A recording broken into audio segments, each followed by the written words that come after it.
Hello friends, আসসালামু আলাইকুম। Jesmina kitchen রেসিপিতে আপনাদের আরও একবার স্বাগত।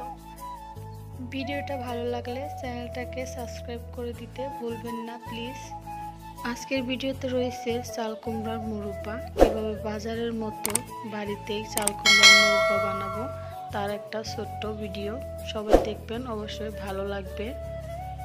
মোরব্বা বানানোর জন্য এখানে আমি চাল কুমড়া কেটে ধুয়ে পরিষ্কার করে রেখেছি, আর আমি এখানে শির ছিল একটা, শিরটাকে কেটে দিয়েছি। আর আমি এখানে কাঁটা চামচ দিয়ে এভাবে ছিদ্র করে নিব। এটা কাঁটা চামচ না করে বা খেজুর কাঁটা দিয়েও করতে পারেন, কাঁটা চামচ দিয়ে ভালো হয়। তো আমার এখানে ছিদ্র করাটা হয়ে গেছে। যত পরিমাণে ছিদ্র করবেন ততটাই ভালো হবে মোরব্বাটা। আমার এখানে ছিদ্র করা হয়ে গেছে। দেখুন, এটাকে ভাঁজ করে দিচ্ছি, তবুও কিন্তু এটা ভাঙছে না। এভাবেই পুরোটাই করে নিয়েছি আমি।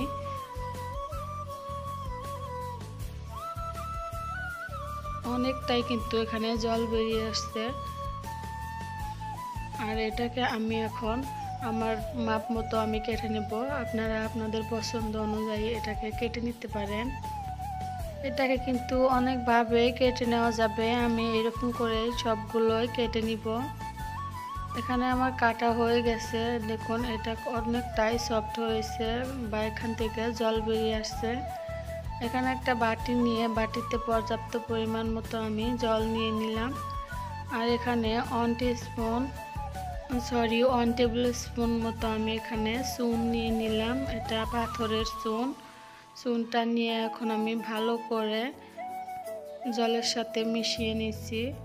এটা কিন্তু হাত দিয়ে মেশাতে হবে। নিচে দলা দলা ধরে আছে, দলাগুলো এভাবে ছাড়িয়ে দিতে হবে।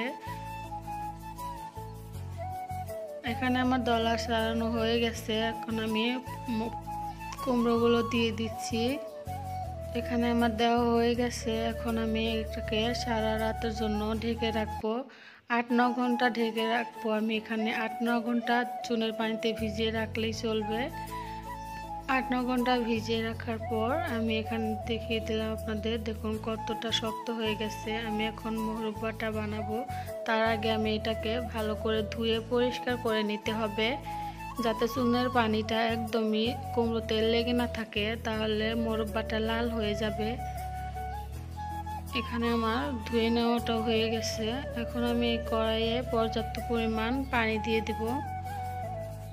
দিয়ে মুরব্বাটা আমি দিয়ে দিচ্ছি। আমি কিন্তু এখানে কুমড়োটা সিদ্ধ করার জন্য এখন ঢাকনা দিয়ে ঢেকে রাখবো পুরো 6 মিনিটের জন্য।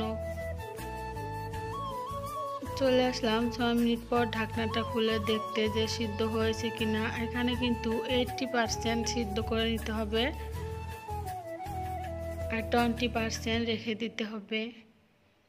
আমি এইভাবে একটা তুলে হাত দিয়ে আপনাদেরকে দেখিয়ে দিচ্ছি। কুমড়োটা অনেক গরম, তাই একটু একটু হাতে গরম লাগছে। আর দেখুন, এরকম যখন হয়ে যাবে তখন ছাঁকনি দিয়ে এটাকে তুলে নিতে হবে। আমি তুলে নিচ্ছি এটাকে। আর এখানে আমি চিনি দিয়ে দিচ্ছি। 300 ml চিনি ব্যবহার করব আমি এখানে। আপনারা মিঠে বেশি খেতে চাইলে আরও দিতে পারেন, কিন্তু আমার এখানে পরিমাণ মতোই আমি দিচ্ছি 300 ml। তো চিনিটা কিন্তু গরম গরম থাকা অবস্থাতেই কুমড়োতে দিয়ে দিতে হবে। আর কুমড়োর গরম ভাপে চিনিটা কিন্তু গলে যাবে। এভাবে নাড়তে থাকতে হবে। নাড়তে নাড়তে এক পর্যায়ে এসে এভাবে গলে যাবে।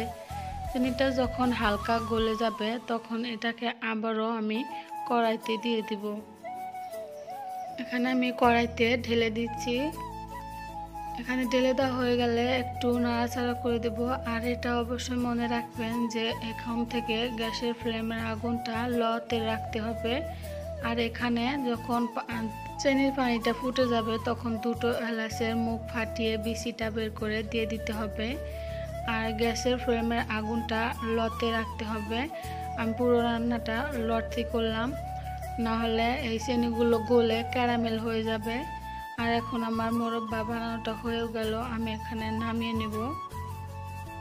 নামিয়ে আমি এখানে একটা ছাঁকনি নিয়ে নিয়েছি। এটার উপরে আমি পুরোটাই মুরব্বা দিয়ে দিব। আর নিচে একটা বাটি দিয়ে এভাবেই দিয়ে দিতে হবে। পুরোটাই আমি দিয়ে দিয়েছি। এভাবে অবশ্য একবার বাড়িতে বানিয়ে খেয়ে দেখবেন, মাশাআল্লাহ অনেক সুন্দর হয় মোরব্বাটা। আমার আজকের ভিডিওটা আপনাদের কাছে যদি ভালো লেগে থাকে তো প্লিজ একটা লাইক দিতে ভুলবেন না। আর এই ধরনের রান্না আরও দেখতে চাইলে আপনি আমার চ্যানেলটাকে সাবস্ক্রাইব করে রাখতে পারেন। আর আপনি যদি অলরেডি তা করেছেন তাহলে আপনাকে অনেক অনেক ধন্যবাদ। আজকের ভিডিওটা আমি এখানেই শেষ করছি। সবাই ভালো থাকবেন, সুস্থ থাকবেন। আল্লাহ হাফেজ।